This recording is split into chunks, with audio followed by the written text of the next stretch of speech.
The night it all came crashing down began with champagne glasses and polished marble floors. My company's CEO had invited us to an exclusive party at his mansion in the hills above Denver, Colorado.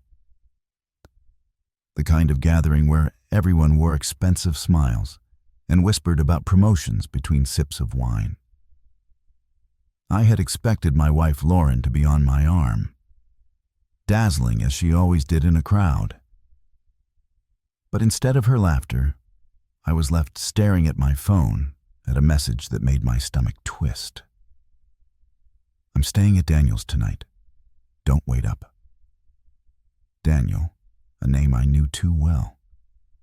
He was one of my colleagues, smooth-talking, wealthy, the kind of man who thrived on attention. The casual cruelty of her words hit me harder than any betrayal could. No excuses, no lies to cover her tracks.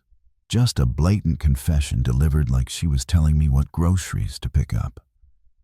For a long moment, I stood frozen in the corner of the ballroom, surrounded by chatter and clinking glasses. The irony wasn't lost on me. While everyone else toasted to success, my marriage had just collapsed in a single text. Rage bubbled beneath my calm exterior, but years of discipline kept my face unreadable. I wasn't going to give her the satisfaction of seeing me break. Lauren had always craved attention, and she fed on it like oxygen. She loved the parties, the compliments, the way men turned their heads when she walked by. At first, I thought it was harmless, just part of her charm. But slowly, that charm became poison. She stayed out late, answered texts with vague excuses, and dismissed my concerns with a laugh. I ignored the warning signs, convincing myself she'd outgrow it, that she'd remember the vows we made.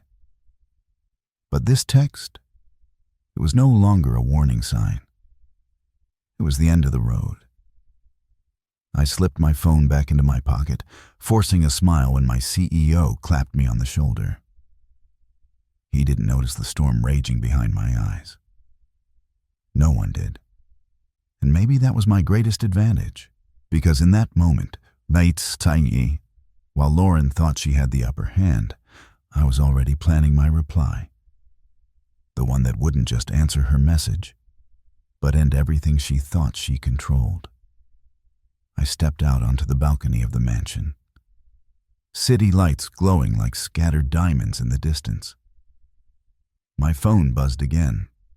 Another message from Lauren. "Don't make this a big deal. I'll explain later." The audacity of it almost made me laugh. She thought I'd sit quietly waiting at home while she spent the night with Daniel. That was the moment I realized she no longer saw me as her husband, just as a placeholder. But tonight, of all nights, she had underestimated me.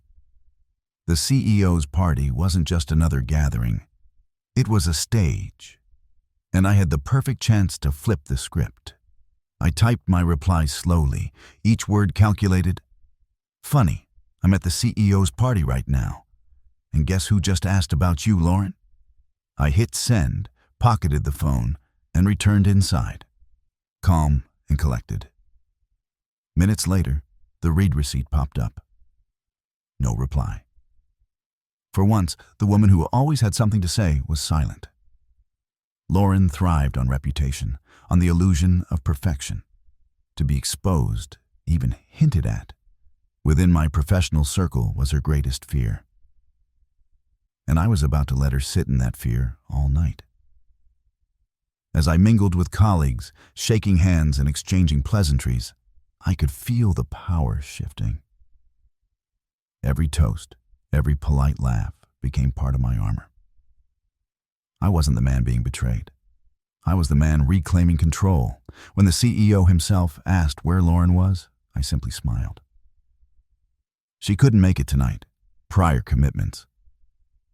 My words were casual, but sharp enough for her to feel them if she ever heard.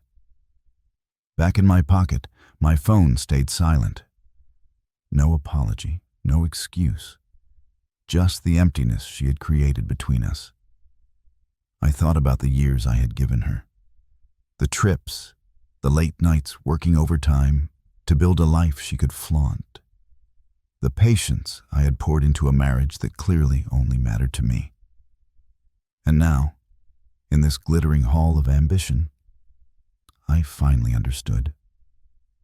She had traded loyalty for thrill, and in the process, gambled away the only man who ever truly stood by her. The reply I had sent wasn't just a warning. It was the start of the end. When I got home that night to our house on Willow Creek Drive in Raleigh, North Carolina, the house felt different. Not because anything had changed, but because I had. Her perfume still lingered in the hallway. Her shoes still sat by the door, but none of it held weight anymore. Lauren's choices had turned our home into a museum of lies, and I was done walking its halls. Around midnight, the door creaked open. She slipped inside quietly like a thief, expecting me to be asleep. When she saw me sitting in the living room, suit still on, glass of scotch in hand, she froze. "Michael, you're still up." Her voice wavered. I didn't answer immediately. Instead, I looked at her, really looked, the way I had avoided for months. The guilt in her eyes wasn't subtle anymore. It was a confession all by itself. "Did Daniel drive you home?" I asked evenly. Her lips parted, then closed. She shook her head. "It's not what you think." I laughed, low and bitter. "Then tell me, what should I think? That you texted your husband that you're staying at another man's house for board games? A book club?" Her face flushed. She reached out, but I leaned back. For the first time, I pulled away. "You know," I continued, "at the party tonight, I realized something. I don't need to beg for respect. I don't need to fight for scraps of loyalty. I've already won the moment I stopped caring what excuse you'd make." Tears welled in her eyes. "Michael, please, we can fix this." But her timing was too late. The papers were already prepared. The lawyer had already been called. She had gambled, thinking I would always forgive, always stay, always protect her reputation. But tonight, she learned that even the most patient man can reach his breaking point. The divorce was swift.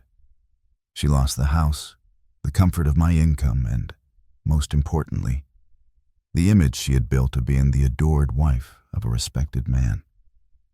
She tried to call, to text, to explain, but each attempt only proved the one truth she had refused to believe.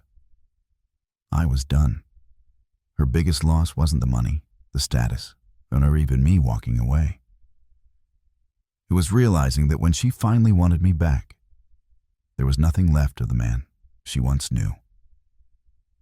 Because the moment she chose Daniel, she buried us.